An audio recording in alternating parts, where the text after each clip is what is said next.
everybody? This is Jacob Warren asking you to like, subscribe, and share. Dave needs this.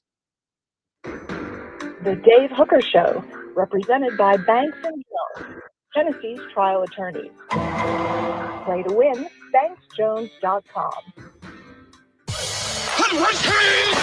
The Dave Hooker Show. A presentation of Off the Hook Sports. Objective insight, expertise, top guests. Available on YouTube, Apple, Spotify, and the Off the Hook Sports app. Download now for free. Also available on offthehooksports.com. I compute and obey. Now to Dave Hooker. Ready. Boy, we are loaded up on the program today. The great Quincy week continues as Caleb Calhoun, in case you didn't tune in yesterday, has had his baby, and Quincy is part of the world, a week old now. John Adams, a little bit older, fills in for Caleb Calhoun as our weekly guest. This is his time anyway, so John steps right in there. John, how are you, sir? I'm doing well, Dave. Thanks for asking. Well, we've got a lot to get to today, and this is a big program because we're going to discuss the keys to Tennessee winning a College World Series. We're going to discuss Tennessee and Nico and the fact that I don't think some people respect him. Also, key players in the College World Series. We're everywhere. Tons of things to cover today. But first, John, I got a bone to pick with you. So for those that don't know or haven't seen yet, John was named the top columnist in the state, and I finished second to John of the Tennessee Sports Writers Association of America. So I would just like to congratulate you, John, and tell you that you did a great job, and I did the best I could, and I'm sorry that I couldn't hold a candle to you. Yeah, I don't think they spelled out the gap between first and second this year, but Grand Canyon comes to mind. But congratulations on second place. That's so. Good. Am I the ACC and you're the SEC, or am I? I may be more like the All-American Conference. It's kind of what I had in mind, but they're getting better. Yeah, it was the Milton column for the record. Okay, so we'll go ahead and put this up on for our poll question. Whose columns do you like more, John Adams or Dave Hooker? We'll throw that up there. But today's tough question, we get a little bit serious as, guys, it's College World Series time. Please hit that like and subscribe button. Let's get it rolling. Today's tough question brought to you by our friends at Quality Tire Pro. Today's tough question. Take a side. Take a stand. The Dave Hooker Show, a presentation of offthehooksports.com. All righty. Today's tough question. We're going to talk some College World Series, as you might imagine. So let's start with this. And again, for those that don't know, John covers this Tennessee baseball team very closely. Today's tough question: can Tennessee home run its way to a championship? And do they have to do that? John, what are your thoughts? In Rosenblatt Stadium in Omaha, it'll be a completely different game when what Tennessee plays in Lindsey Nelson Stadium, and what a lot of the SEC teams play, where home runs fly out of parks at a record-setting pace. Tennessee is already number 2 in the country. I mean, number 1 in the country, but it's second all time, most home runs in a season, to LSU way back in 97, I think. Anyway, that record that LSU set, some think will never be broken. It's 188, but Tennessee seemingly has a shot at it. It would have a better shot if they played in the old stadium in Omaha. It's just a hard stadium to hit a home run in. It's a deeper park, and the wind blows in sometimes. The wind blows, for those who haven't been to Nebraska, the wind blows a lot there. So I think Tennessee will need to find other ways to win games, and I think it's capable of doing that. Tennessee was like it was maybe 6 or something. It was in the top 10 in doubles. So some of those home runs at Lindsey Nelson will become doubles at Rosenblatt. I think Tennessee has some speed. It can play defense. Excuse me. I think defense will be crucial because Tennessee had lapses, defensive lapses in every game in the Super Regional against Evansville.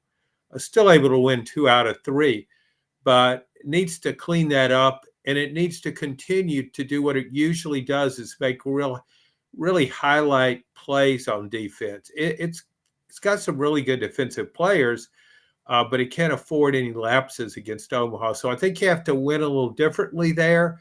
I think, but it's not an adjustment. Tennessee's not the only team that will have to adjust to that. You got 4 SEC teams in there overall.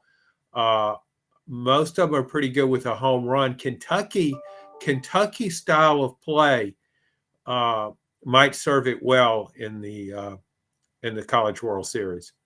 Okay. Want to hear from you. Some of the keys that you see. Get on the message board now. Dylan says we can, but the bats get cold in a one-off game too often for me. Defense and pitching has to step up. I agree with Dylan. I thought there were times in the series against Evansville that the bats just got cold. Now, they still hit 14 home runs, so that kind of sounds stupid, but I'm saying that relative to the opponent, John, and relative to how good I think Tennessee is. I thought there were a couple of times where they just kind of thought, hey, we're playing Evansville, everything's good. Well, I don't know about that because Evansville is pretty good. It's okay. Baseball is different than, say, football. Tennessee and Evansville in football. Does Evansville even play football? I don't think so. I feel pretty certain that they don't.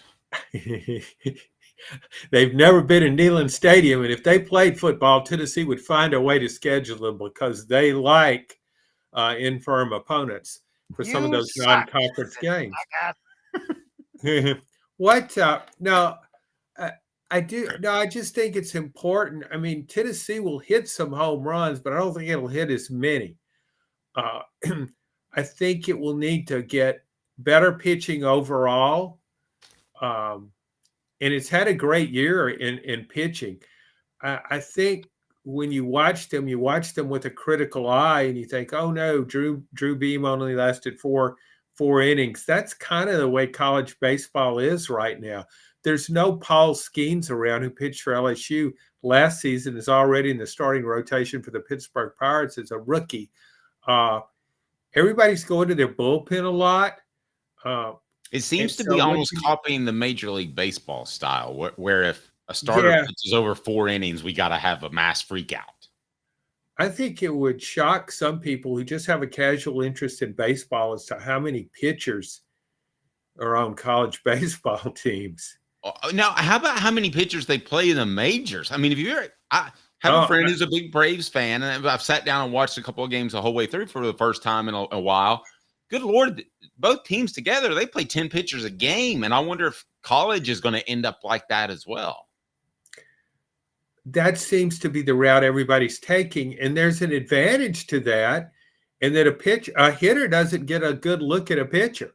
Right. I mean, it's not like the Major League Baseball I grew up with back in, how long ago was that, Dave? 5-10 years. As a kid, I think the Civil War just ended. We kind of taken care of that, and we're moving on to bigger and better days. But no, Warren Spahn, in his probably late 30s or maybe even 40, was one of the greatest pitchers of all time. So was Juan Marichal. They hooked up in what I believe was a 16-inning game, 1-0. Wow. They both pitched the whole game. I mean, Major League pitchers were so much more durable then. It's as though pitchers are coddled now by comparison. I don't understand why those guys were so durable, because they didn't have strength and conditioning programs as they do now. And we're getting way off the topic here. I don't even remember what the topic was, but I I do know that Tennessee, to answer your question, to answer your statement, why I think there's so much more money that agents have says in how much they'll play. And I think you'll see that because of NIL too. Somebody's going to say, I've invested $1 million in this pitcher. I'm not going to ruin his arm. I'm going to throw him for 4 or 5 innings. I'm not sure if that's good baseball or bad baseball, but I don't see any reason why that they wouldn't copy it. No, I think though what you see is college baseball coaches too. They've got so many pictures. The problem with that is if one of those guys isn't on his game, he can pitch you right out of an inning and right out of a victory. So I remember, I don't remember the guy's name, but a few years ago with Arkansas had a stud reliever. He wasn't just a closer. I mean, they brought the guy in for 4 innings. Sometimes he was a dominant pitcher. You rarely see guys like that. When I was talking to addressing that with Tony Vitello in preseason, he talked about, no, he doesn't have one dominant designated closer. It's just just comes in, slams the door. Instead, he said, we've got a lot of guys that can fill that role.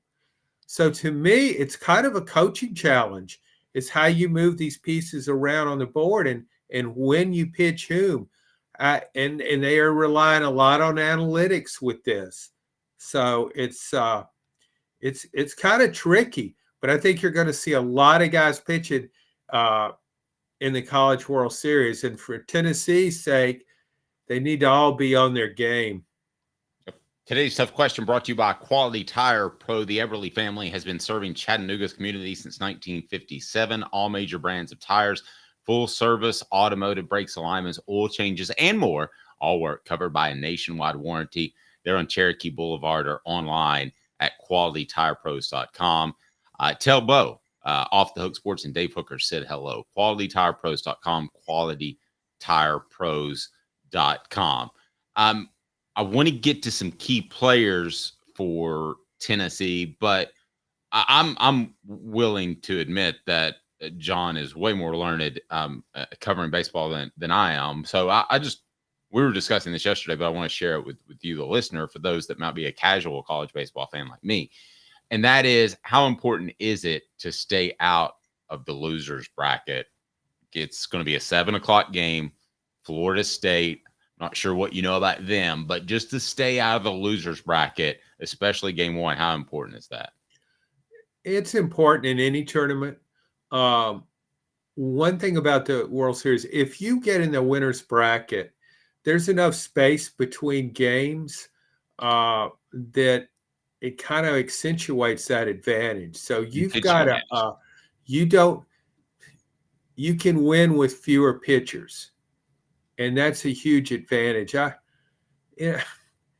Double elimination, these tournaments are so tricky with, you go into the loser's bracket or the winner's bracket. It's not, I don't know. I don't know if there's a better way to do it, but sometimes it doesn't always seem fair to me.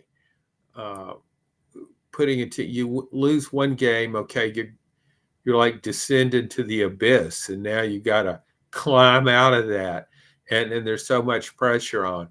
I don't know any other way to do it, but I think do you have any ideas on it? How would you do it differently? No, this is a whole different conversation, but I'm of the belief that you need to take, and you and I discussed this, you like it, okay, even that's fine, but I think you need to take the postseason, blow it up, and start all over. But that's me. I think it needs to end the way it does in the College World Series. I love the way it ends with the last 8 games, kind of like college basketball. I don't like the regular season, but I like the way it ends with the postseason. I just think some postseason, the intermediate postseason levels could use a little bit of tweaking. But, it seems to be incredibly popular, so everybody seems to love it. It's really getting the popularity has really has really increased in the last 5 years. I mean, I never used to watch college baseball, and now the college baseball tournament has become one of my favorite events. I watched a lot of games in the super regional too, but so many of the games are so compelling, and what happens, you have so many swings in momentum. I never feel a team is out of the game. Home run ball helps. And also the thing about it is you don't have the same level of near perfection you do at Major League Ball. A routine ground ball in Major League Ball, it's swallowed up. It's an easy out. You don't even need to follow the path of the throw. College baseball, whereas they make spectacular defensive plays, they will also occasionally botch a simple routine ground ball or maybe lose a pop-up every now and then. I think that adds to the intrigue or maybe the adventure from one play to another. But I just never feel like, well, we saw it in Tennessee Super Regional. It jumps out in game 2 to a 4-0 lead. It hits 3 home runs. It's got its best starting pitcher going. You think, well, I mean, this is supposed to be a runaway. And in fact, Evansville comes back and wins handily, if not for a late rally for Tennessee. I mean, they made it close, but yeah. So to me, it is an exciting sport, and it maintains the suspense a lot longer than some other sports. I agree with that completely. And I will say this too. I was hesitant to be a big baseball fan back, about 10, 15 years ago when they had the bats, the trampoline bats, because I thought a lot of the numbers were manufactured. Now, 2 or 3 years from now, I may be proven wrong, but I don't think that's the case this year, John. I think the home runs are legit, and I don't feel like they've juiced the bat to make for more exciting plays. Well, we might find out in 2 or 3 years that they have, but I don't think they have. Well, one factor in it right now is, and this is pretty, umpires are evaluated now. They've got all these metrics that evaluate umpires, computer systems. Umpires are not, as a rule, don't give pitchers the corner of the plate. Yes. And that is tightening up the strike zone. Pitchers get behind on counts. They have to come in with a fastball, and boom, there it goes off the scoreboard. Yeah, I think in those old days, and when LSU hit those 188 home runs, you almost needed body armor if you're playing in the infield. I mean, it was really dangerous. Well, I'm not lying. I mean, there were times where I was like, I felt uncomfortable watching it. Would you want to play third base? I mean, it felt like, I don't want to sound morbid, but there were times where I was like, it felt like the week after Dale Earnhardt Sr. passed away, you were just like waiting for something bad to happen. It was, I don't know. I had it maybe a little too strong for you. Yeah, I think it kind of cast it all over the entire show. Let's move on rapidly from that, Dave. And I do. Downs brought to you by Dynasty Spas, the most comfortable spas made in the United States of America, right here in East Tennessee. Drop in for the all-new showroom in Athens. Dynasty Spas, perfect for all 4 seasons. 4 Downs, presented by Off the Hook Sports. You told me to move on, so I did. More baseball talk, and it's brought to you by our good friends at Dynasty Pools and Spas. You can stop by there and pick up a free Off the Hook Sports t-shirt just by saying hello. Stop by, tell Scott that Dave Hooker and Off the Hook Sports sent you. Get in there, and we'll soon have an opportunity for you to register for a free hot tub. Cooper, what do people need to do if they want to be a part of the program? Cooper Mays here. Hit like and subscribe. Thank you, Coop. Let's get to some key players for the Vols in this College World Series. First down, Coop. Coop here. First down. All right. First down is a young man named Christian Moore. I'd say everybody knows who he is. Pretty darn good player. How much do you like him? You've covered the majors as well. What do you think about him, John? Well, I'm really not good at projecting guys to the major leagues because I don't know how they will handle big league pitching. But Christian Moore, he's a key because he's Tennessee's best player. And when you get to playoff time, your best player has to play well. he's carried Tennessee at times on a weekend series. He ended up, I think it's hard to keep up with his home run count. I think he's got 31, maybe 32 home runs. He's one of the top 5 players and position players in college baseball. Got good speed. He's strong. He's built kind of a little bit like a linebacker. I mean, this guy looks like he could help the Vols out at Neyland Stadium. And he really worked on his game and worked on his strength and conditioning in the offseason. He's really worked hard to get better. This guy was a high school pitcher and has a really good arm. So Tennessee obviously needs him to play well. Stars need to be stars in a College World Series. Yep. All right. Let's see who's next. Second down, Coop. Cooper Mays here. Second down. Oh, yeah, Coop. What about Drew Beam? Drew Beam is Tennessee's certainly best pro prospect as a starter. Just 2 years ago, he was in the same 3-man rotation on weekends, SEC games, with Chase Burns and Chase Dolander. Chase Dolander, a top pick. Chase Burns, who transferred to Wake Forest, will be a high pick. Drew Beam will be a pro pick. I think he needs to go a little longer in these World Series. We talked about having a quick hook and taking guys out and pitching a lot of relievers.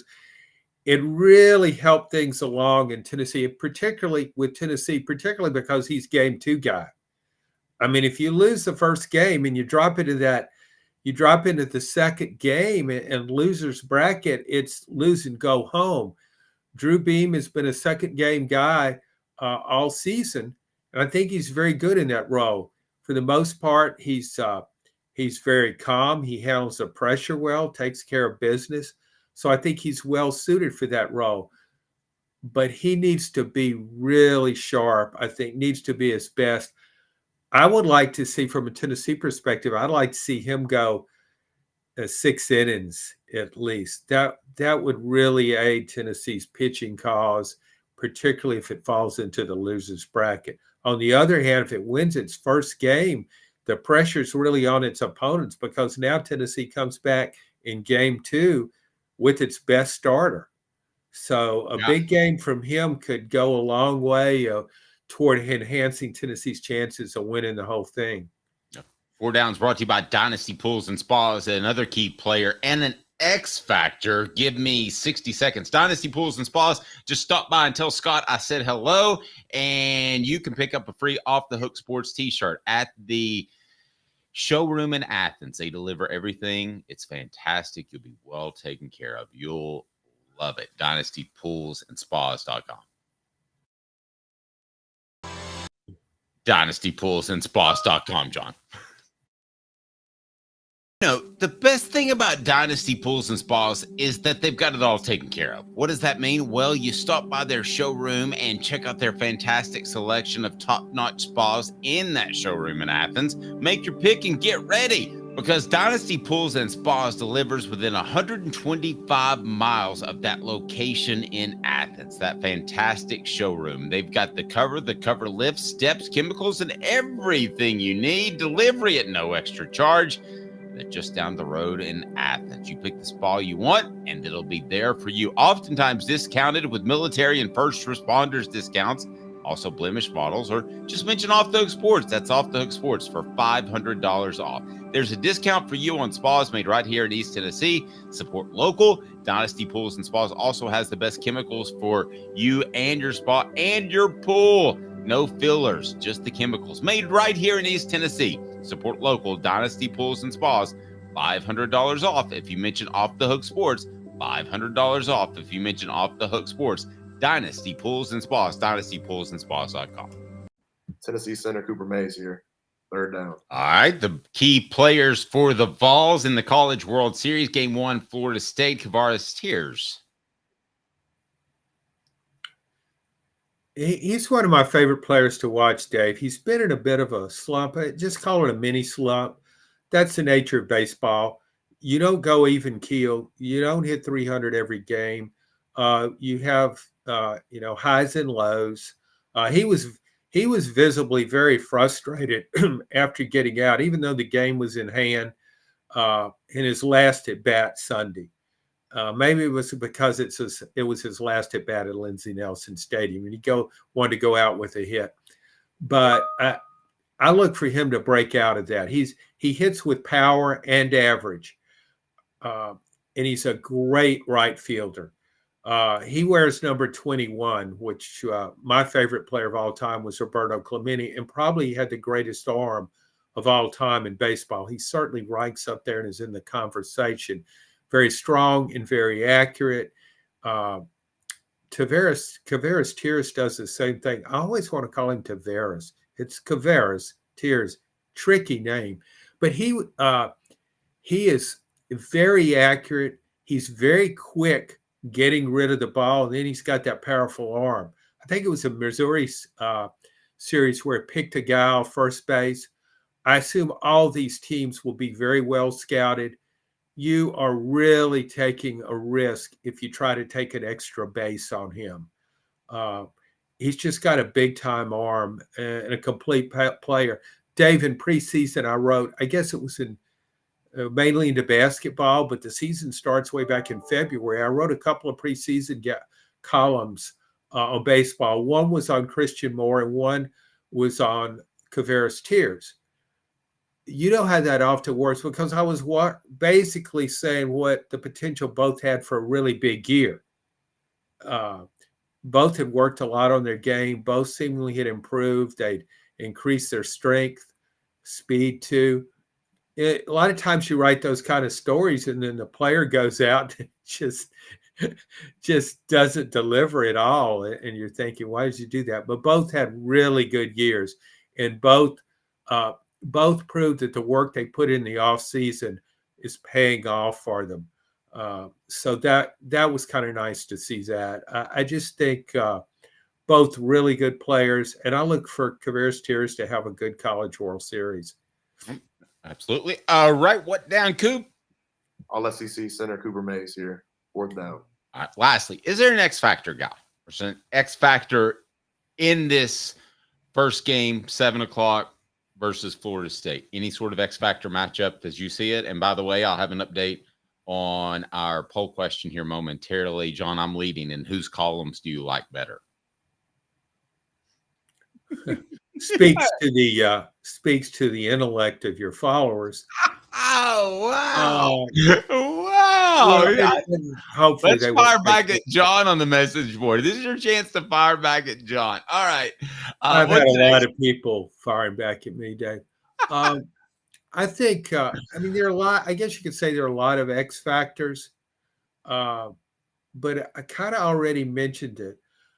I think overall defense, assuming the pitchers kind of pitch up to what their ERAs say they are, I think the defense, this is not a situation where you really can be penalized if you don't properly handle a routine play. And if you got a double play set up, you really need to convert it. You know what I think the X factor is? And this is very subjective. I think it's Tony Vitello's experience. I think that a couple things have happened, especially in the NIL realm, in which he would probably do things a little bit differently. I think that was evident by his press conference in which he said, if you're coming here with your handout, this isn't the right place. I don't want to throw anybody under the bus because I don't know 100%, but there was a highly publicized recruit that seemed to be injured more times than not, and that I wonder if he was referencing him. I think the X factor is Tony Vitello's wisdom. I think as much as he was liked 3 years ago, 4 years ago, John, he was a good-looking coach with a lot of potential. Now, I think he's proven that he is not just sizzle. Like Bruce Pearl had to prove that. Lane Kiffin has had to prove that, because they have sizzle, but you have to prove you have some substance with it. And I think now Tony Vitello, because of his wisdom, has more substance as a coach than he had just 5 years ago. I think he'll handle it better. Yeah, well, he was that press conference kind of caught me off guard, the timing of it. I do think in baseball, you don't have the NIL money that you do in football, obviously. You don't have a $1 million pitcher out there. However, you still got to spend some money sometimes, and you still need a viable NIL collective. You don't want a guy that's just coming to Tennessee for the money. He wants to be a part of this program. That should be a factor. Go back to the previous season when LSU won the national championship. That national championship was won in the offseason. And I don't know how big of a bidding war it was, but I would think it was somewhat significant. Tennessee and LSU were in the running for 3 players. Tennessee got 1 shortstop. LSU got 2, a power hitter and a pitcher. The pitcher, Paul Skeens, won the national championship for LSU, basically. He was a dominant pitcher. He's already showing that he could become dominant in the major leagues. He's pitching well as a rookie. So it came down with all 3 of those players. It was between LSU and Tennessee. Now, did they make their decision based on money alone? I don't know. And so I can see why Tony Vitello would say that. But I still think Tennessee, when it comes to going after the very top players, I think it will be active in NIL. But I think what it wants to make sure is it's getting the right kind of player who will fit their system and will fit in their dugout. So it's a big picture kind of thing where you need all of that going for you. And I think Tony Vitello really loves the team chemistry with this team. And I think that contributes to their success. You need all that to win a national championship. There are just a lot of things that factor into this. But I do think this team is very close-knit, really pulls hard for each other. But I'm not saying that its other teams didn't either. I think that reflects how, as you pointed to it, Tony Vitello's maturity as a coach. He's in his 7th season as a head coach now. And he realized how much everything kind of matters, and he can prioritize all of that. So I think now when it comes down to a guy he's in the running for, a top prospect maybe, and he likes him, but he kind of questions, will he fit in? And I think that could be the deciding factor when he makes his final decision. Do we want to take a risk on that? I think sometimes still talent can be so overwhelmingly obvious that you got to take a shot on that talent. But you got to factor in other things as well. Well, let's switch gears a little bit to football because some guy named Nico Male Aba has been disrespected, at least in my opinion. What the? What was he thinking? Release the hounds. The Dave Hooker Show. Keep cool. A presentation of OffTheHookSports.com. What the H? Brought to you by Rick Terry Jewelry Design. They want to be your jeweler looking for affordable game day jewelry. How about the Fire Opals, a Tennessee tradition? RickTerryJewelry.com. RickTerryJewelry.com. I love Rick, and you will too. John, Lindy's comes out, and Lindy's has a certain amount of credibility that a lot of these other lists that come out don't have. Lindy's has been doing it for 50-something years. I still remember going and buying the magazine at the grocery store. They don't have Nico in their all-SEC preseason top 3. What's your take on that? Well, I think it has to do with playing time. We've only seen a very, very little of Nico last year as a backup to Joe Milton. And you have some proven quarterbacks in this league. I think I'm prejudiced because I know more about him, I feel like, than just the average sports writer from his time at Tennessee, and I watched him in that Iowa game. I know it's just one game, but talent trumps experience invariably. And I looked at him as a can't miss player, absolutely can't miss. And so the only quarterback I would put ahead of Nico right now going into the season is Carson Beck of Georgia, because Carson Beck is tremendously accurate. He moves better than a lot of people give him credit for. He's cool under pressure. He's been in big games. But after him, right now, I wouldn't take anybody else in the SEC over Nico, and that includes Quinn Ewers. I know he's had great success at Texas. You can't argue with that. But when I watch the two guys play, and I just do the eye thing, and I say, which quarterback would I rather have right now? I would take Nico, and maybe I will be proven wrong on that. Quinn Ewers is a first-round draft pick, but I think Nico could end up being the first guy taken in the draft when he comes out. I think he has that kind of talent. And Dave, you see guys, and you're not always right about them, but I look back on guys I saw at Tennessee as a freshman on first glance, and one was in a scrimmage. That was Chuck Webb, the running back from many years ago. He was a freshman in '88, mistakenly redshirted, but I still think he's the best running back Tennessee's had. And I thought he was a can't-miss NFL guy. He ended up getting hurt, and that deprived him of what I think would have been a really good NFL career. He was that guy. Peyton Manning was that guy when I saw him in a scrimmage as a true freshman. I just thought he was a sure thing. Those are a couple of guys. And I look at Nico in the same vein.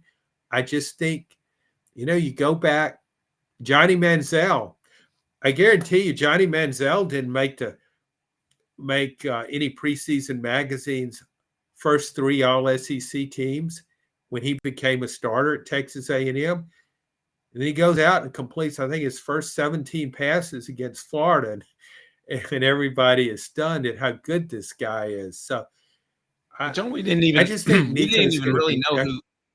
know who he was. Shouldn't the country at least know who Nico is by playing that Iowa game? And how much? I guess what we're asking is the country going to be surprised by Nico? Do they see what we see coming? And I think you're right. They don't. I'm going to play devil's advocate, okay? Because I've been high on Nico for well over a year. So I'm going to play devil's advocate. I'm going to say Iowa was slow. You can't draw any conclusions off of that, John. Come on. What are you talking about? They're a slow Big Ten team. Yeah, that slow Big Ten team is kind of outdated. Iowa has no offense. I mean, none. It has none. John and Dave could do okay in that offense. Yeah. What you do is you hand the ball to somebody and hope the defense falls down en masse on the play. Yes. I think with Iowa, you get the ball and you punt it and you wait for the defense to make a play. I think Iowa's best DB was out for that game. But Iowa has a good defense. It really does. And I thought what Nico did against that defense was impressive. You watch him, and that's what I don't get. If you watched him play, perhaps, I don't know what the latest Heisman odds are, but Nico's on the board. So the guy... And not a long shot either. No, and so the guys that bet money on this, they do their homework because it can cost them if they don't. And so I think that's more significant than maybe a preseason football magazine. I understand why you wouldn't have him in the top 3 because you've got a guy like Jackson Dart at Ole Miss who's been a 2-year starter, done pretty well. He's gotten better each season.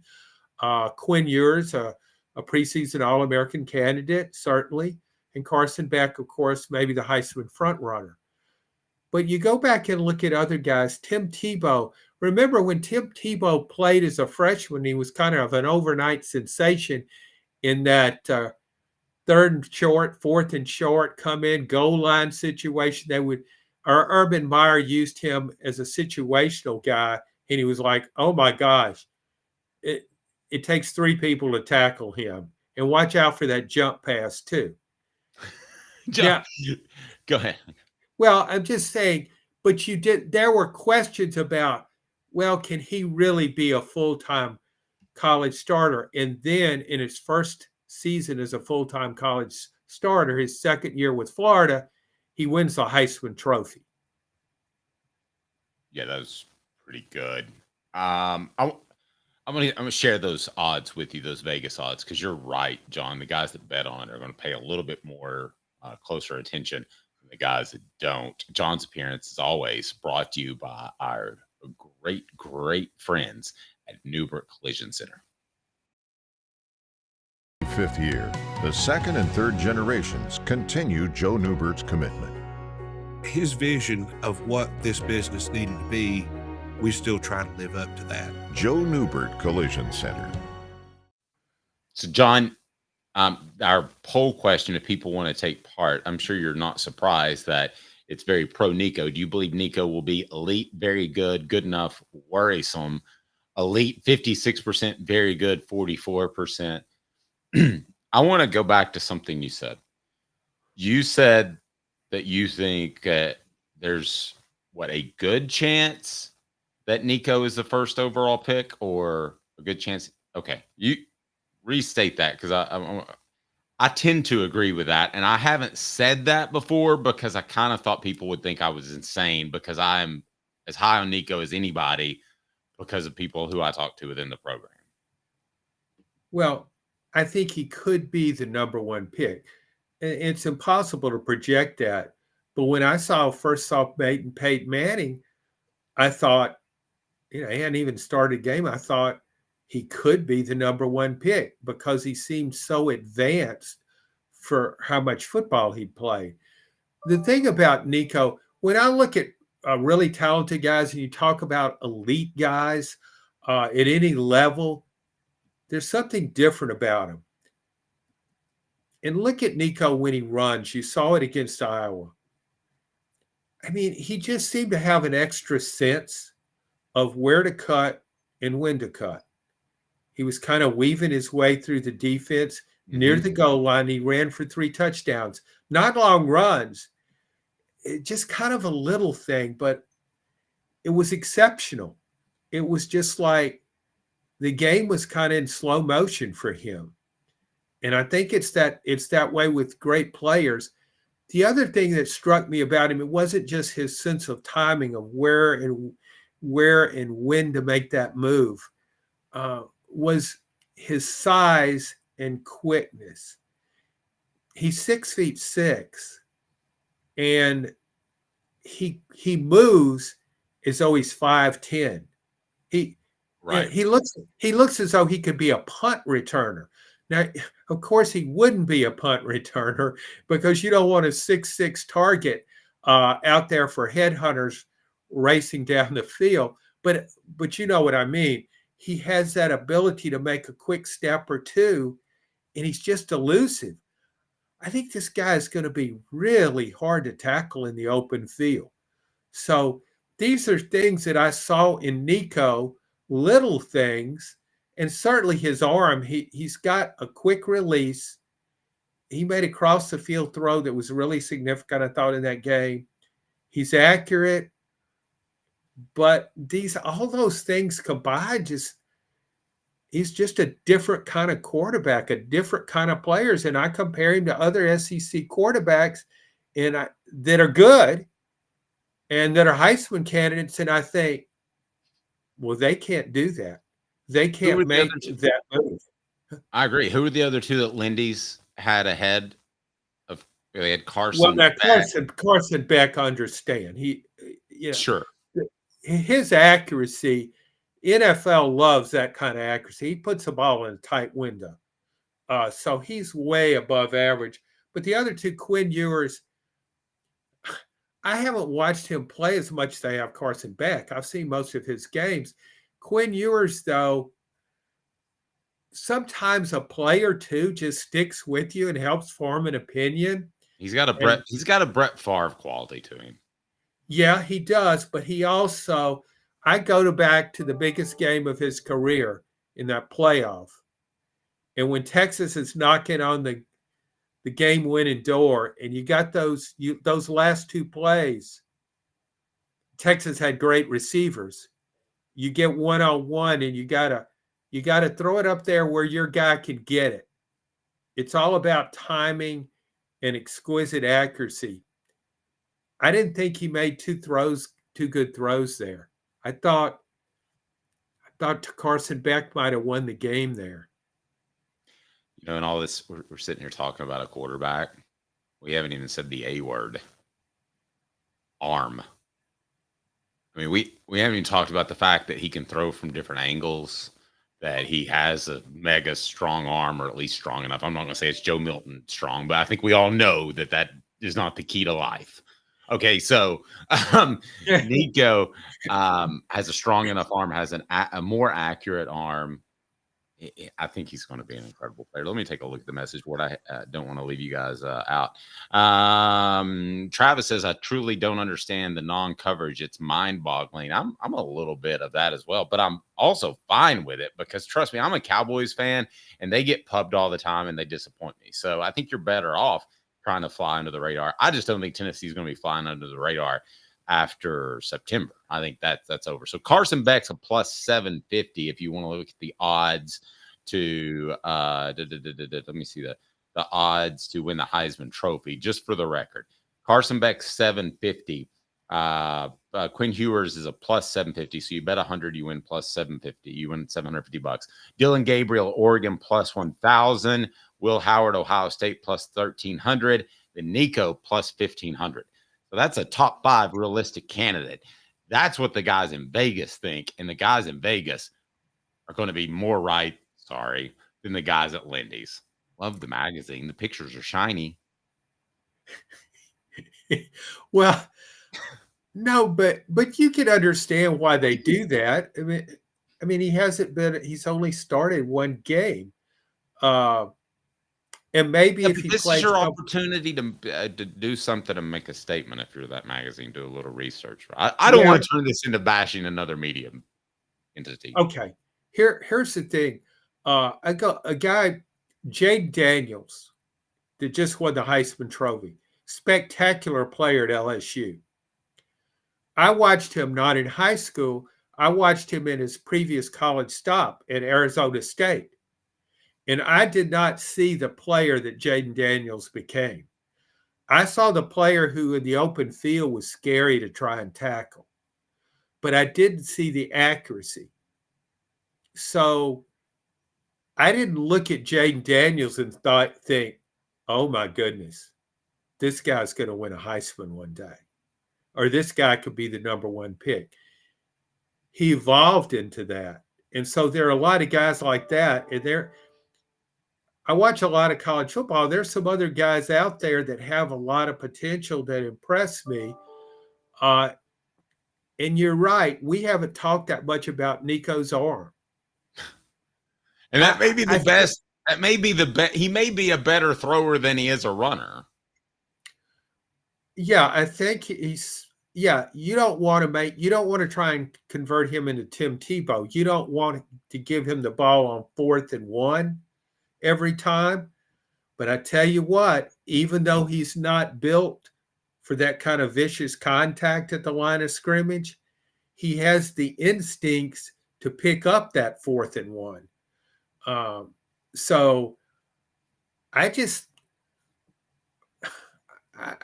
think he can, that ability to make big plays, he's got that, and running or passing. And I think that's so significant. Yeah. I think Jake Merklinger needs to do some quarterback sneaks. I'm your Huckleberry. I think that he needs to be let's protect Nico a little bit. He is John Adams. I'm Dave Hooker. Coming up on the program, love breaking down the Vols. This day in Tennessee sports history. And also, what's more likely, Alabama wins a conference title or Georgia wins it all? I think it's just so interesting that people have overlooked Nico. We'll get into that as well. Stay tuned. Do people really realize how good Nico Maleaba is? More after this in 2 minutes with John Adams. I'm Dave Hooker. This is a presentation of course, Off the Hook Sports. All-wheel drive, $31,954. 24 Ford Edge, all-wheel drive, $37,975. 24 F-250 4x4 Crew Cab, $54,760. Ray Varner Ford, your East Tennessee Ford dealership. Sports Treasures in North Knoxville is one of the South's largest sports cards and memorabilia dealers, featuring over 10 million sports cards from vintage to modern. Sports Treasures carries a full line of hobby boxes, singles, autographed memorabilia, Tennessee Vol collectibles, fan cave decorations, and so much more. See a museum full of collectibles at Sports Treasures, 4819 North Broadway in Fountain City, and Sports Treasures on Facebook. Sports Treasures, where the real sports fan goes to shop. Have you seen the latest TriStar Hats Co. product? TriStar Hats Co.? What's that? You know, those really cool hats, shirts, tumblers, and even license plates with 3 stars like the official Tennessee flag and stripes like the American flag. Pretty patriotic if you ask me. Ah, gotcha. Seen those. Those are cool. Where can I get them? Simple. TriStarHatsCo.com. And if you order now, there's 10% on any order $50 or more. Plus, use the promo code HOOKED. With the promo code HOOKED, you get 10% off. That's hooked. And don't forget free shipping with any order over $50. Stock up at TriStarHatsCo.com. That's TriStarHatsCo.com. There are plenty of wannabes out there, so make sure you go to TriStarHatsCo.com for the best quality and customer service. Will do, and I'll be sure to use the promo code HOOKED. That's hooked when I do, to save an additional 10% off. TriStarHatsCo.com. TriStar Hats Co. is a trademark of TriStar Hats Co. LLC. Any use without express written consent is prohibited. Now in its 45th year, the second and third generations continue Joe Neubert's commitment. His vision of what this business needed to be, we still try to live up to that. Joe Neubert Collision Center. The Dave Hooker Show, represented by Banks & Jones, Tennessee's trial attorneys. Play to win, banksjones.com. Who's this guy? Hello, who is it? The Dave Hooker Show, a presentation of Off the Hook Sports. What? YouTube, Apple, Spotify, and the free Off the Hook Sports app. Back to Dave Hooker. My guy Ahmad giving us some love. In my opinion, I think this show is the best Tennessee sports show, and that's including the entire national media. We appreciate that. Dave has that Tennessee aura or feel, as does John, who beat me as top columnist in the state, which I have not been able to completely let go of yet. It hurts, John. This is the second time I finished second in something that I really wanted to win. One was the writer of the sports writer of the year, and a gentleman won that out of Memphis. And it hurts that you would do that to me, that you would write at such a high level that I have no opportunity to win some awards, because you've won that award like 30 years in a row. But if you can live with yourself, that's fine. Well, if you want it, and if you're willing to give me some NIL money, I could dummy things. I could dummy things down for next year. Yeah, well, you've got so many awards. Why don't you just give me an award? I see some back there. Just throw one around. Well, you're probably using them for coasters at the Adams household. Hey, we don't want a ring on that coffee table. Will you please use my AP award?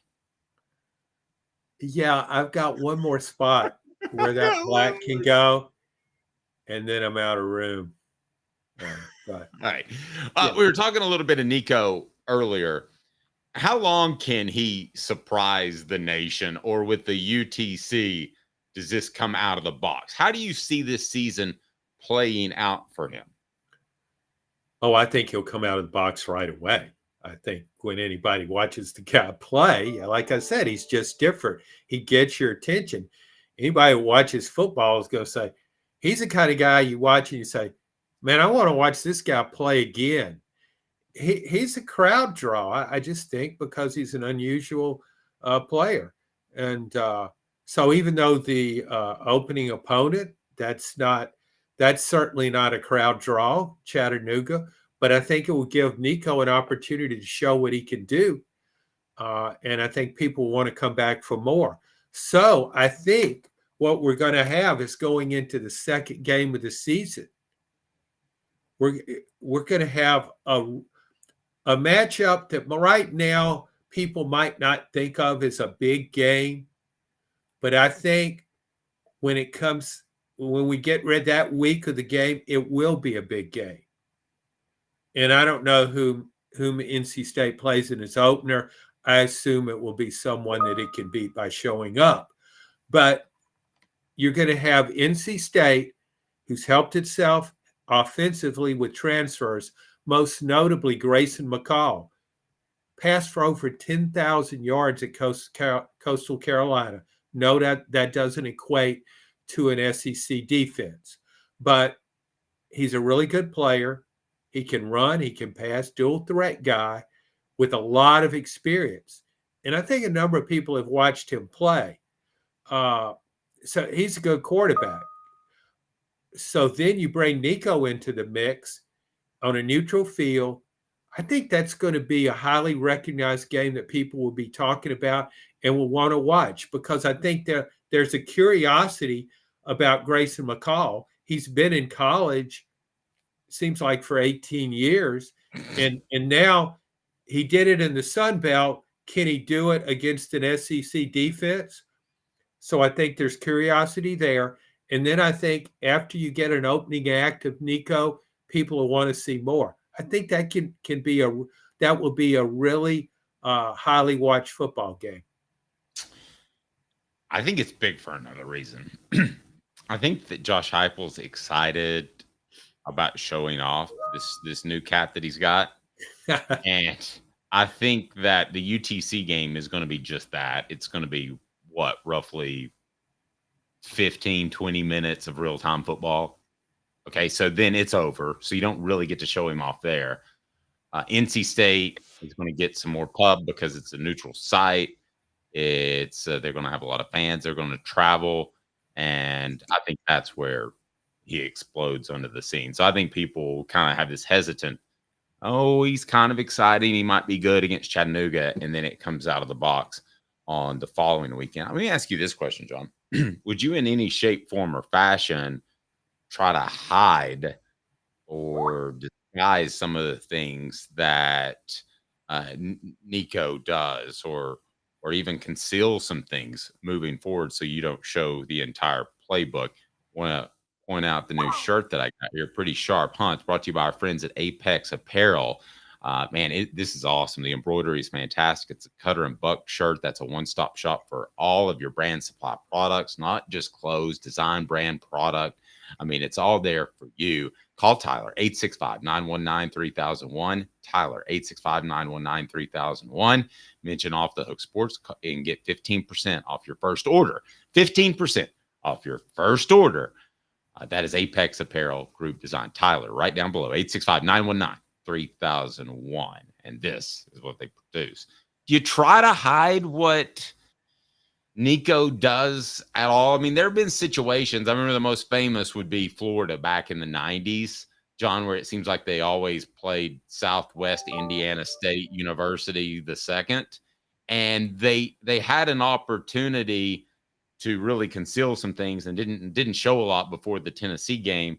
If you're Tennessee, do you try to do any of that at all against UTC or NC State?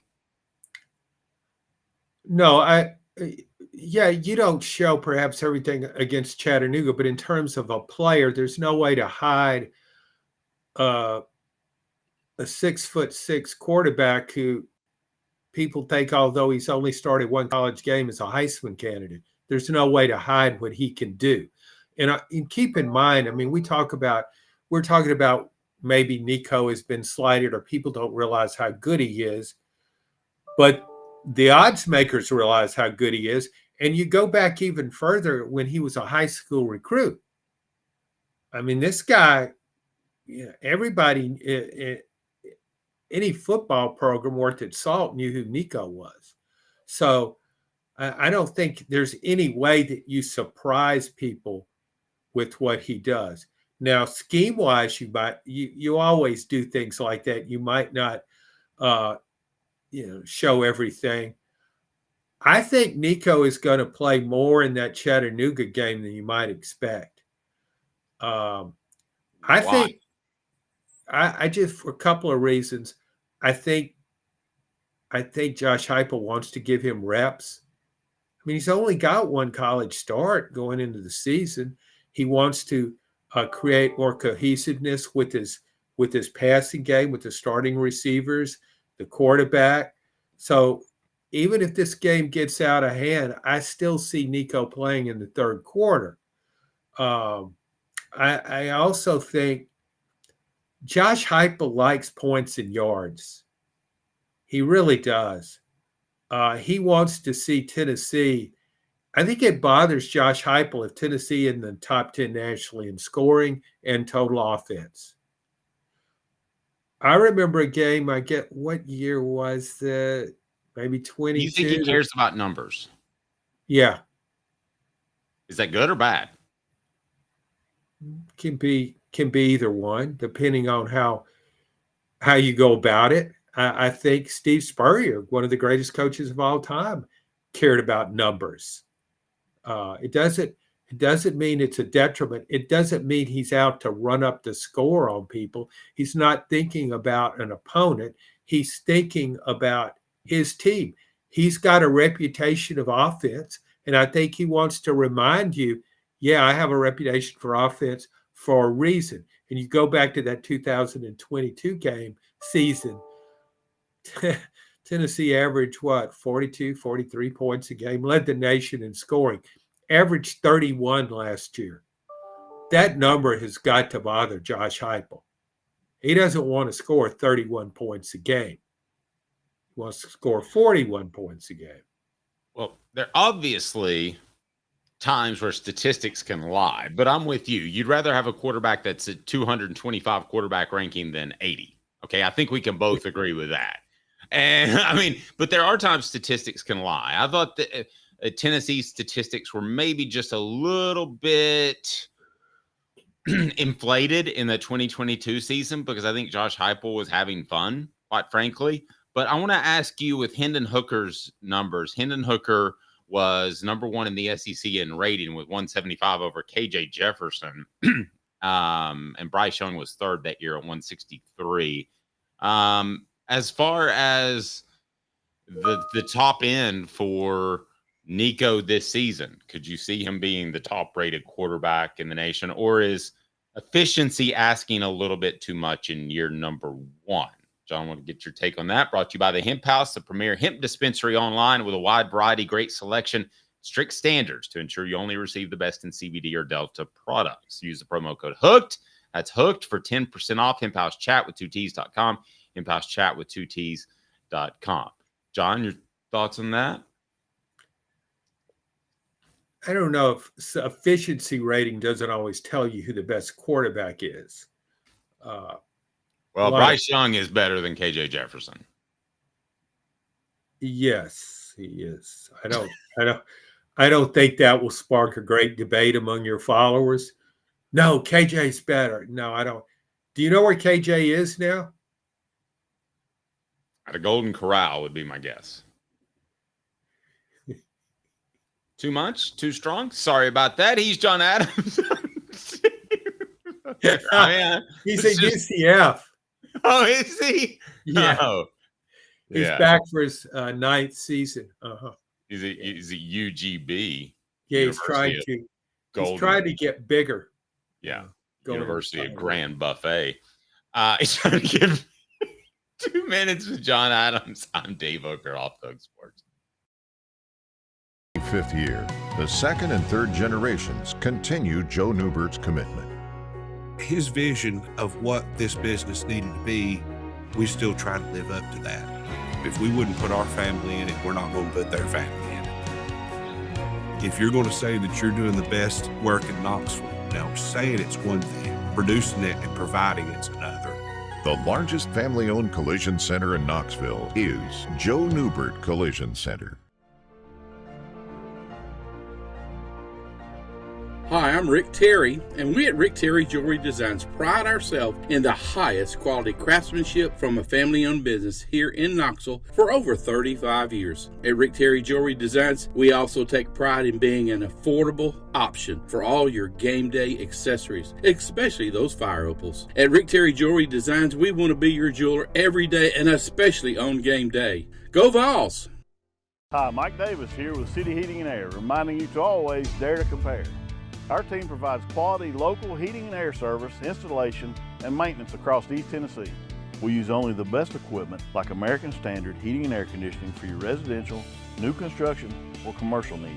Honesty, dependability, and customer satisfaction have been the cornerstones of our business since 1961. City Heat and Air. Dare to compare. Experience it all at Varner Ford in Clinton. Need a quick fix or maintenance? Visit our Quick Lane Tire and Auto Center. Keep your Ford running smoothly with the experts in our service department. Ready for your next Ford? Our sales team is here to guide you to this 24 Ford Escape all-wheel drive, $31,954. 24 Ford Edge all-wheel drive, $37,975. 24 F-250 4x4 Crew Cab, $54,760. Local you trust, experience you can afford. Varner Ford, your East Tennessee Ford dealership. The Dave Hooker Show, represented by Banks & Jones, Tennessee's trial attorneys. Excuse me, Your Honor. Play to win, banksjones.com. Who's this guy? Hello, wizard. The Dave Hooker Show, Who? a presentation of Off the Hook Sports, What? YouTube, Apple, Spotify, and the free Off the Hook Sports app. Back to Dave Hooker. John, this day in sports history, it was the flu game for Michael Jordan back in 1997 that helped lead the Bulls to a 88 Game 5 win over the Jazz in the finals. The flu game was probably the hangover game, I thought. But nevertheless, he fought through the hangover, so good for him. That was back in 1997. What are some of Tennessee's more valiant efforts that you've seen over the years, John? Any stick out? I would have to say I'm going to throw a couple out there, and one is going to be the ultimate warrior who fought through pains and injuries and everything that you could imagine. The guy was like the walking wounded. Would be Billy Ratliff. Another one that I recall was Jason Mitchell playing with a torn ACL. Any balls or non-balls that stand out in your career that fought through something like MJ valiantly fought through a hangover? Yeah. When you said hangover, one popped into my head was a player who played in a game, didn't think he would play. And I won't mention any names, but afterward he appeared to be. You told me that story before. You thought he was stoned as a bat. Yeah. And I actually, at the time, followed up on that because I was curious. And I asked a guy, I said, how many people play? I asked a player this. I'm not going to tell you which school. I said, how many people play stoned? He said, stoned, let's play. He said, about 20, 25%. And he said, but now practice.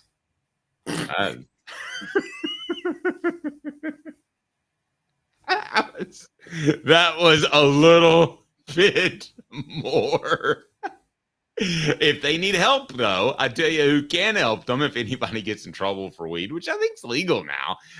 But the guy that can help you would be Banks & Jones, the show represented by our good friend, Banks & Jones, T. Scott Jones.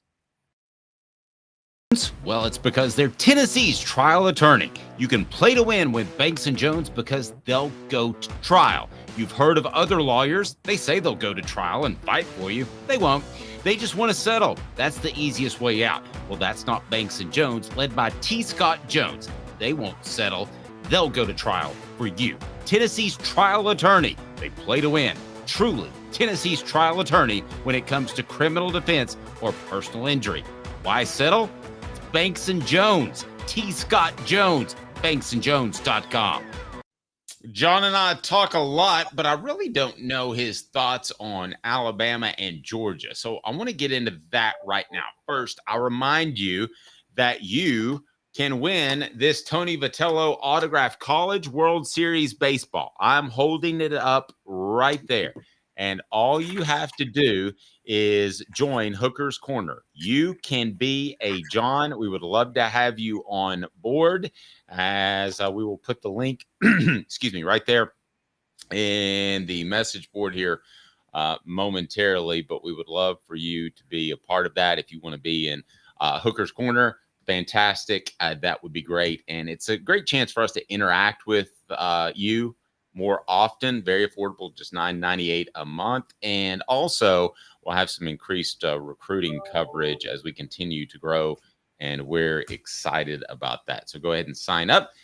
Again, we're going to give away a t-shirt or a book later in the show today, and our grand prize for May, actually we're running a little bit behind, is going to be this Tony Vitello baseball, autographed by Tony Vitello. College World Series baseball will be autographed. We'll be giving that away on Friday, so be sure you are a part of the giveaway. All you got to do is sign up, get increased recruiting coverage as well. There's a lot of news and visitors. All right, John, what do you think of the University of Alabama's football program moving forward? Because obviously they're in a much different situation than they were a year ago. Yeah, you go. But I think first thought, shape replacing Nick Saban than it was replacing Bear Bryant. You're talking about two dynasty coaches, two coaches that are in the conversation. We talk about the greatest coach of all time. Alabama went with Ray Perkins. That didn't work out great the first time. I think Kalen DeBoer is a really good coach, and I think he'll have success at Alabama. However, we're talking about a really big transition here to go from Saban football to DeBoer football. Saban was more defense, although he had great offenses. DeBoer's more offense. It's just a different system. And I think that the transition might not go smoothly. You look at his track record, he's won at a high level, incredibly high level where he's been. So I think, he may prove me wrong. I think a lot of people think of Alabama as a college football playoff contender, as a conference championship contender. And I don't rate its chances quite that high. So I'm curious to see how it unfolds. But I do think Alabama is in much better shape this go-round than it was after Bear Bryant retired following the 1982 season. I thought you were going to say for a second, this is a better replacement hire than when they hired Nick Saban to replace Mike Shula. You didn't go in that direction, which made a lot of sense. It's a pretty good replacement hire. It's interesting you compare it to it's very interesting to me you compare it to Paul Bear Bryant, because I'm curious, you have some perspective I don't. When a program loses its head coach, if you're an Alabama fan, how far do you expect it to fall? Because it's not going to be, 7 national titles. I think if I'm an Alabama fan, I think fair expectations are be in the college football playoff 3 out of 4 years, win a conference championship 1 out of every 3 years. I think those are realistic expectations.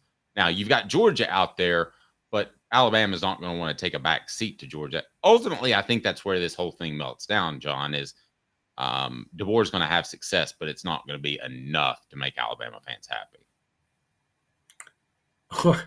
Well, no. I mean, Nick Saban won, 6 national titles there? Yes. Bear Bryant won 6 there. I mean, They expect 6 national titles. That's how fans look at things. They look at the very best their program's ever accomplished and say that's the norm. Any coach at Alabama should win 6 national championships. Mike Shula, as you mentioned earlier, fell slightly short of those 6 national titles, but that's what Alabama fans expect. So I think they expect DeBoer to win a bunch of national titles. I mean, even if Nick Saban were still there, or if we brought back Bear Bryant, I think you would say it will be more difficult because you've got more playoff games now. You know, the one and done type situations, I think that makes it more difficult perhaps to win a national title. Fair. So what's more likely? Georgia wins a national title or Alabama wins a conference title? Brought to you by Don Self. Customer service still matters. For over 40 years, Don and his company have built their business on taking care of their customers. Greater Chattanooga area. Call 396-2126. That's 423-396-2126, or go to donself.net. That's donself.net. He can take care of you. And John, I ask you that question. I think that Georgia will win a national championship before Alabama wins a conference title, because Georgia is in the same conference. Yeah, I like Georgia's chances to win a national title better than I like Alabama's chances to win the SEC. I mean, Georgia under Kirby Smart is what Alabama once was under Nick Saban. It's the best thing going. And one of the things that sticks out to me with Georgia, it doesn't win every game, and I know it lost to Alabama in the SEC championship, a close game. Nick Saban lost some close games too along the way, like the big games. But you look at how Georgia performs in big games. Ole Miss had a good team last year. Georgia beat it, what was it, like 55-12 or something? It was a ridiculous score. It's like when Georgia goes out and is at its very best, nobody can hang with it. Ohio State did in that semifinal game in 22. I give Ohio State all the credit for that. It almost won the game. But when Georgia's at its best, I realize how undermanned Florida State was when it played Georgia in the Orange Bowl. All its players are opted out. But the margin of victory was still pretty dazzling. What was it, like 65-3 or something like that? I mean, when Georgia's at its best, it's as though there's no reining the Bulldogs in. They're just going to keep coming. It's going to be a beyond a rout. Go back to the national championship game against TCU after the 22 season. Now, everybody said, well, TCU, that was a fluke. It didn't belong. No, TCU had a really good year, was really good in the clutch, and beat Michigan with Jim Harbaugh in the playoff. And then he goes out there against Georgia, and then we got some kind of 65-7 type game. I mean, Georgia is scary under Kirby Smart. I agree. I want to ask you this. What could be the one Achilles heel for Kirby Smart? Brought to you by our good friend Medicare Misty. 19 years this year. I've been in the community since 1993. You're getting a lot of information. Unlike when you were working, they made the choice for you. Now you have to make the choice. Come to us and let us help you make it easy. Call Medicare Misty, MedicareMisty.com, or 423-777-5577. Let us help them sleep at night. And we call her Medicare Misty. Don't forget to support our sponsors. That's why we're here. John, what could keep Kirby Smart from having a Saban-like run? I mean, there are levels of champions. You win one championship, that's something. You win multiple, that's where Kirby is at something. But you start collecting them like baseball cards, by the way. Stop by Sports Treasures. That's a whole different level. Is there anything that can keep him from having that type of success? I think it's more the playoff format. The fact that now you have 12 teams in there, you've got to play more games to win the national championship. Go back to last season when Georgia lost to Alabama in the SEC game. Close game, came down to the wire. Two of Georgia's key players, Brock Bowers at tight end, one of the best players in college football, and wide receiver Ladd McConkey, who I always thought he was a kind of underrated, terrific receiver, a big play guy, can break tackles, not that big, but still broke tackles. Those guys were difference makers, especially Brock Bowers. They weren't 100% for that game. If you've watched them throughout their career, you could understand that. So you get to play in more playoff games, more games overall. There's more of a chance of your superstar or star player not being 100%. And you get in these playoff games, you get Georgia versus Ohio State or Georgia versus Alabama. A player like that makes the difference. And so I think that would be, I just think that would be what might prove to be not Achilles' heel, but just an obstacle for Kirby Smart to overcome and winning. I don't think he's going to win 6 national titles. No. Can I throw something at you that is totally speculation on my part? And if you want to call me an idiot, you can. I don't know if that'd be the first time or not.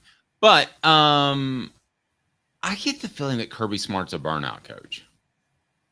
I don't know why. And maybe I said the same thing about Nick Saban midway through his run. But just hearing some of his pregame speeches and the intensity, and he had some quotes recently about parents getting old was the worst thing that happens in life, one of the worst things. So it makes me think he's being introspective, which is unusual for a coach.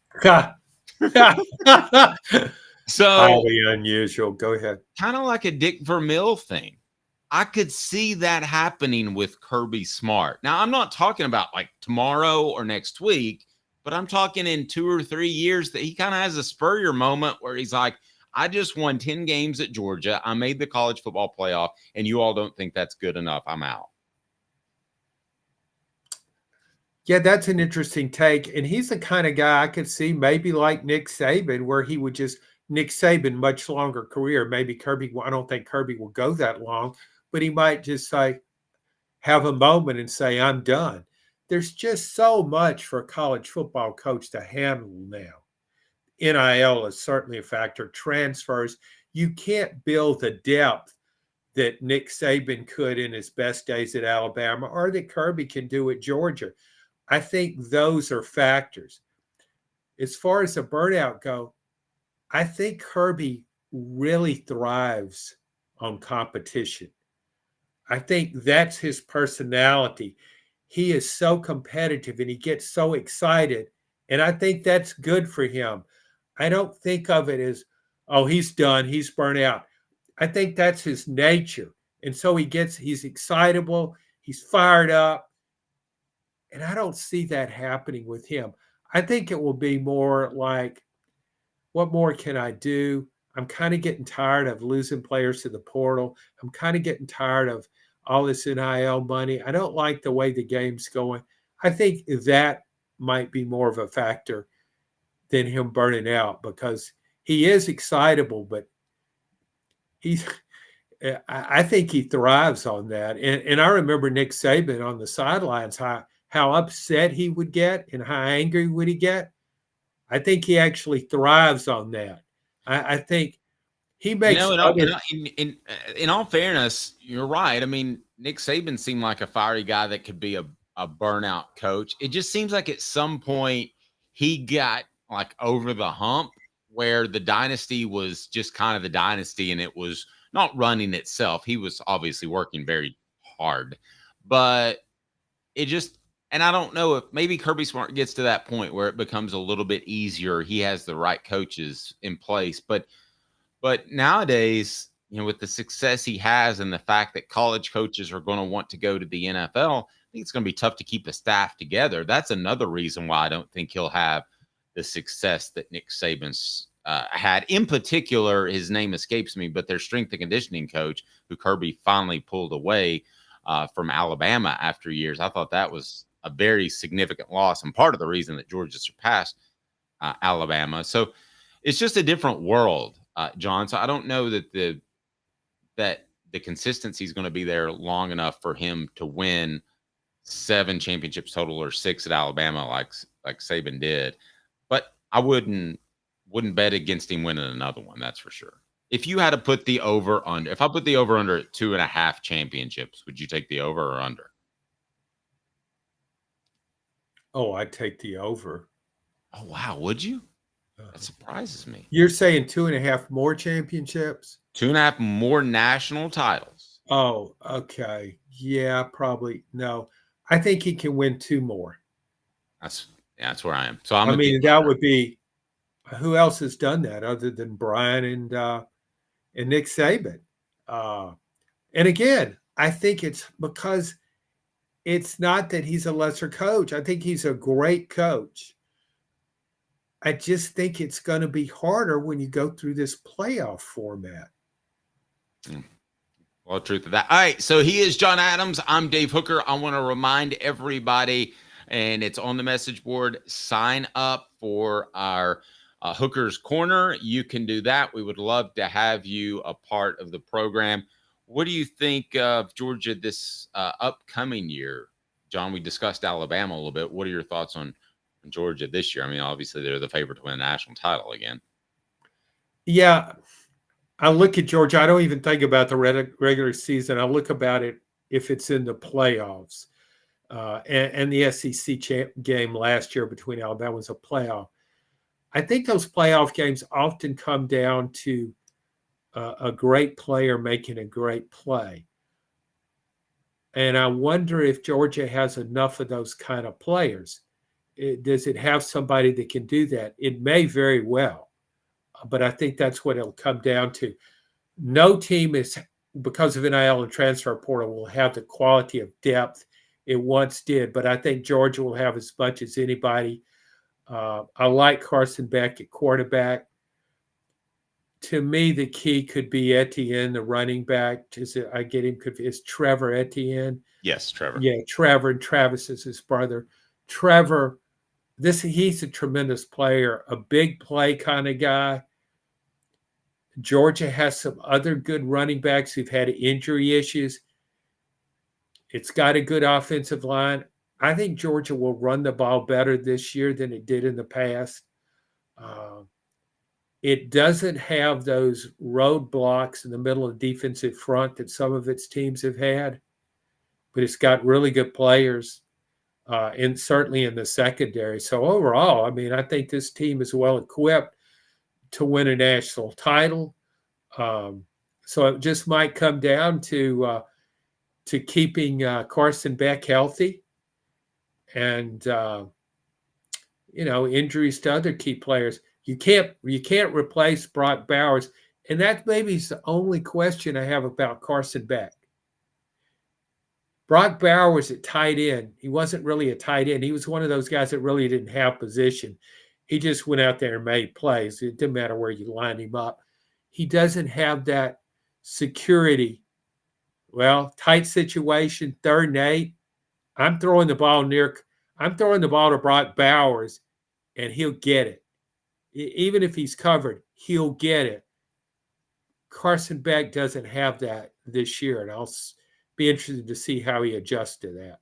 You wouldn't usually say that the loss of a tight end would affect the standings in the SEC, but this is a pretty special tight end, so it certainly could. Want you to be a member of Hooker's Corner. You can get on the corner, be a John. We've already had somebody sign up during the program today. We greatly appreciate that. Ahmad says, let's sign up, guys. Let's help Dave out, Vol Nation. This show will be big time soon. We're already pretty close. Let's do our part. There is the baseball on your screen. Tony Vitello, College World Series Baseball. You also get a ton. Take just a second and listen to me. You get a ton of increased recruiting coverage. For instance, Tennessee not done recruiting in Oklahoma. Tennessee has a long history with Pacific players that start as Vols. You see all that on your screen.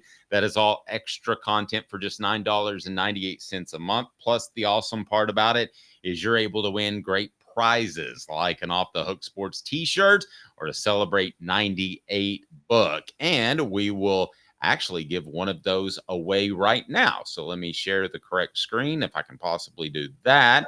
As by the way, Caleb back next week. Congratulations on your boy, but you do a lot of stuff that is more difficult than I thought. All righty, so here we go. We're going to share the screen, John. I know there's a lot of buttons to hit. Am I doing okay? I guess. There you go. there's the wheel of good fortune. Here we go. Spinning the wheel. Who wins today? Joe won yesterday. I've been in touch with Joe.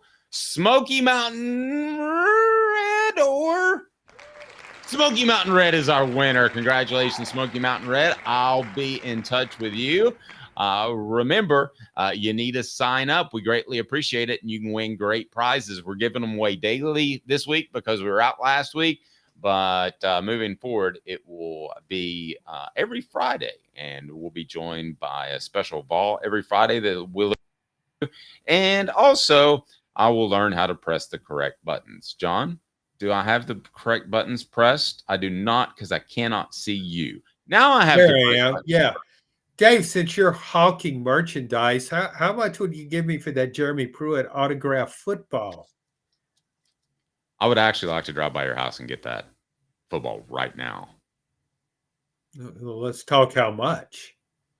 Well, but here's the deal, John, and I want to be honest about this because, okay, I've got an autographed Des Bryant jersey that my wife just wears because it's Des Bryant. It's a Cowboys jersey, so she just wears it on game day.